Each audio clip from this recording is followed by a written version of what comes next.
So this is not pink eye, but treating it like it is or just waiting it out, giving it some time can actually cause problems. I'm Dr. Jasper Trotter. I'm a board certified ophthalmologist, and I'm going to walk you through 5 common mistakes to avoid in a corneal ulcer. And some of them may seem harmless, but can actually worsen the infection. Starting with mistake number 1, patching the eye. So this is not the time to pull out the pirate patch. Why is that? The cornea is avascular, so it doesn't have its own blood supply. It depends entirely on other sources for oxygen and nutrients, like the tear film, the aqueous humor, which is a clear fluid in the front part of the eye, specifically the anterior chamber, and it also receives oxygen directly from the air when the eyes are open. So a patch cuts off oxygen from the air, it traps heat and moisture, and it can also create a hypoxic environment. These are like perfect conditions for bacteria and fungi to grow, and it can lead to the ulcer getting worse. And that can increase the risk of the cornea melting, which is a vision-threatening condition. So the cornea can literally thin to the point where it spontaneously perforates. It literally opens, and that's a surgical emergency. Also, if the eye is covered, it can make it difficult to notice new or worsening symptoms. If your eye is covered, how would you know that you're losing vision or that you have light sensitivity if the eye is in a dark environment? So it may be tempting to patch the eye closed, especially if that temporarily helps with light sensitivity, or maybe you don't want people looking at your eye and drawing that attention. That can be difficult. Closing the eye may feel better because people aren't staring at you, but it could actually make the infection, can make the ulcer worse, and it's not worth that risk. So the takeaway from mistake number 1, infectious corneal ulcer, do not patch the eye. But once it heals, Halloween comes around, oh, it's a random Tuesday, do your thing. Mistake number 2, delaying treatment. Imagine having a painful red eye. It's quickly worsening and it's so bad that you call to make an eye appointment. You haven't had one in a minute and they're able to fit you in tomorrow. But things are getting worse. You go to a local emergency department, you check yourself in, but you look around and it is busy. By the time you see the emergency room doctor, they look at your eye and say, we need to call the ophthalmologist on call. After everything is said and done, you're told that you have multiple eye drop prescriptions to pick up and that you need to start the treatment tonight. But what if the time right now is 10:17 p.m.? You're tired, you're exhausted, you just want to go home and sleep for years. Okay, that was a bit of an exaggeration, but at least sleep tonight. But your pharmacy that you're familiar with is closed. It can be tempting to drive home and say, I'll do it first thing tomorrow. I'll be the first car there and I'm going to get those eye drops and start them tomorrow morning. As tempting and understandable as that is, don't do that. Corneal ulcers, especially bacterial, can progress quickly, including overnight. So it's important to start treatment as soon as possible. Now, this can be pretty difficult, especially if it's in the middle of the night or life is just lifing. So here are a few tips. If you're seeing a patient with a corneal ulcer, start the treatment while they're with you. Let's say moxifloxacin eye drop was recommended. Go ahead and place a drop before they leave. As a patient, see if you can pick up any prescriptions from the hospital pharmacy that's already there, especially if you were seen in the emergency room. If the hospital pharmacy is closed, then go ahead and advocate for yourself. Ask the ER doctor or whomever is helping you if they can go ahead and get around in your eye before you go. You could also see if a family member could pick up your prescription while things are being wrapped up in the emergency room. Treating a corneal ulcer can be challenging and exhausting, especially if the recommended dose is frequent, like every hour during the day and night. That's going to disrupt your sleep, and it can be tempting to miss a dose here and there so you can get a couple extra hours of sleep. But there's a reason why the frequency was decided on. So here are a few tips for that. 1, set an alarm. I don't know about you, but if I had to wake up every single hour night without an alarm, well, I will see you tomorrow morning.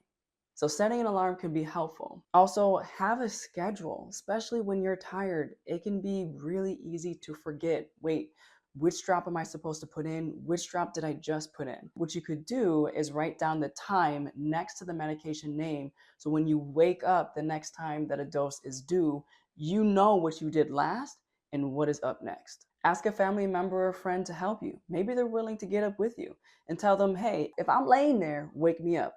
If I say no next time, wake me up. Whatever I say, make sure I get up and put that drop in. Whatever you need to try to get this done. I do want to mention you could have everything set up perfectly and miss a dose. So if you do You're human. Don't beat yourself up. Do your best. Set things up to help you succeed. And that's really all we can do in life. The takeaway from mistake number 2, don't delay treatment. Start it as soon as possible, even if that means in the middle of the night. Moving on to mistake number 3, using old or my neighbor's eye drops. Humor me. Let's say you wear contact lenses, even if you don't in real life. You're in your driveway and your contact lens popped out, just boop, and you're looking for it, you're crawling all over the place, can't find it, and there's your neighbor. Walks on over, pops their contact lens out of their eye and says, here, take mine. What?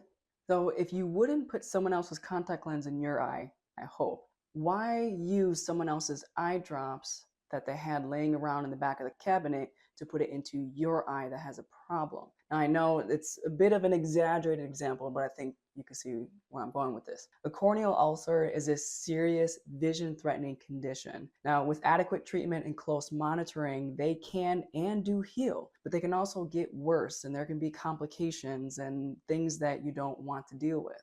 So it's really important to know exactly what you're putting in your eye. Using drops from an old prescription or someone else's isn't a good idea. The medication might have been for something completely different, and in some cases, it might make the ulcer worse. And this is really important.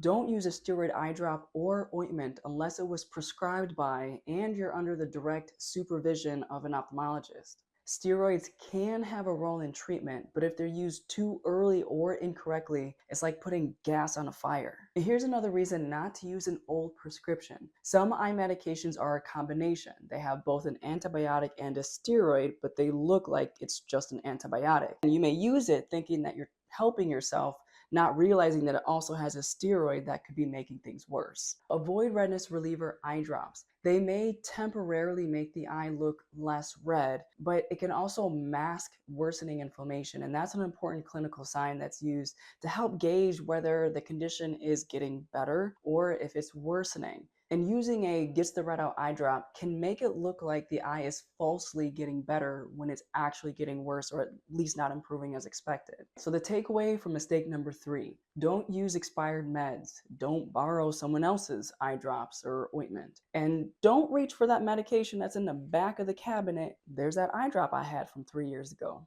Only use the eye medications that were prescribed for your current condition by your eye doctor. Moving on to mistake number 4, wearing your contact lenses. So contact lenses are common, they're convenient, and for some people, they're life-changing, but they're not without risks. Let's talk about why wearing a contact lens during a corneal ulcer is a big mistake. Contact lenses can decrease oxygen delivery to the cornea, can also disrupt the tear film, and cause microtrauma to the corneal epithelium, which is the front skin layer of the cornea. Also, a contact lens and a contact lens case can harbor microbial biofilms. Well, what is that? A biofilm is where microorganisms like bacteria or fungi stick to a moist surface like a contact lens and wrap themselves in a protective coating, which can make them harder to kill with antibiotics. So imagine Pseudomonas aeruginosa setting up a bunker on your contact lens, which looks fine. Put the contact lens in, and then now all of a sudden you have an acute red eye. Let's talk about a few important don'ts. Don't reuse your last contact lens. Throw it out. It's like no questions asked. It's like a 3 behind the back. You want to go between the legs.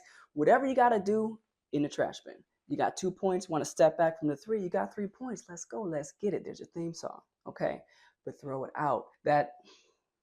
Why this is important is because that contact lens could have caused the infection. And what you don't want is to reintroduce the problem into the eye. And definitely don't put it into your other eye, even if it's your last contact lens. If it's your last contact lens, well, now you have 0 because you just threw it out and you got to order some new ones. Not the end of the world. Don't keep using your current contact lens case. Throw it out, get a new one. Also, don't put a contact lens in too early. Even if your eye is feeling better or you don't have glasses to wear in the meantime, it's not worth the risk.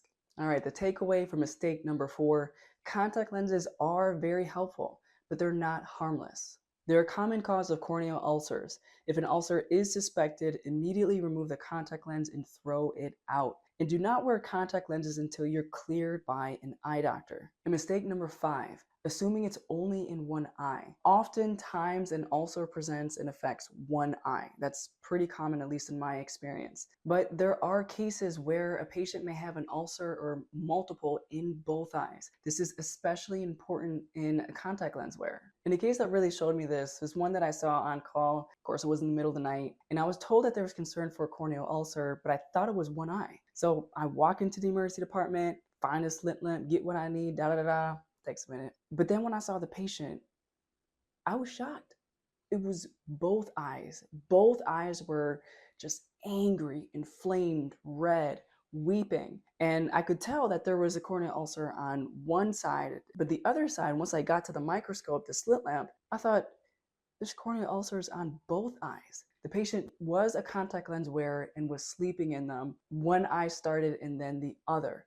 That sounds like viral conjunctivitis, but the exam was clear. Now that example was pretty obvious. Both eyes were screaming at me that there was a problem. But there are times where it can be more subtle. So although a corneal ulcer often is unilateral, involving one eye, don't assume that it always involves one eye, because it can definitely be bilateral or involving both eyes. Apparently, 96% of you guys are here watching these videos, but you haven't subscribed.